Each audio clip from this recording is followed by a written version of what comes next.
one of the things that we tell ourselves when we have imposter syndrome is, I must not fail. No, no, no. Failure is actually a good thing. Failure lets us know what doesn't work for us, and it allows us to try something new. So instead of looking at failure as something negative, we can flip it and use it as a positive thing. Another one is, I feel like a fake. A lot of people feel this way when they start their career or when they have a sudden change in their career and they feel like an actual imposter and that they're going to be found out and they're going to get kicked out the group. But reality is, we got our titles, they're real, and we got them on our own merit. And no one's going to out you for being there. Another one that I used to say a lot is, they got where they're at because they're lucky. But reality is, they work hard. They just don't show it on social media. I also want to talk about ways that you can deal with imposter syndrome. But I got to wait for our day to finish brushing his teeth because, of course, he wants to brush his teeth right now. Talking to other people like a therapist or a coach, not a business coach or a life coach. If you have one, that's great.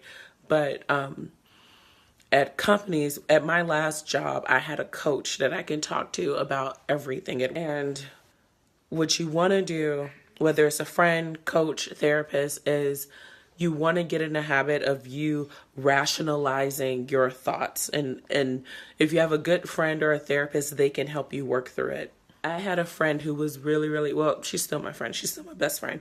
But she has a habit of helping me rationalize my thought process. When I'm like, oh, a client hates me because I do crappy work, and oh my God, she helps me think through, literally break it down. Like, okay, why do you feel like your client is feeling that way? Did they say something like that?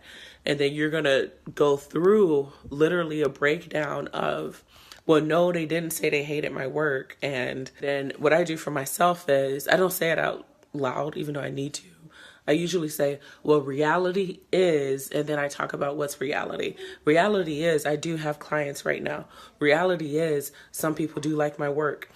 And essentially what you have to do is you have to train your brain to think a little bit differently, because our anxiety, our imposter syndrome is on autopilot. As soon as you think it, the floodgates open and it just takes over. What you have to do is when you reach, or when you're dealing with imposter syndrome and you have that thought of, I failed, or or that person was lucky, and you feel that autopilot coming, you have to block it. You have to stop it. And ways that you can do that is talking with another person about what's going on, because it distracts your brain from, oh, I'm a failure, to let me see what so-and-so thinks, or let me talk this out with myself. And it kind of breaks that autopilot.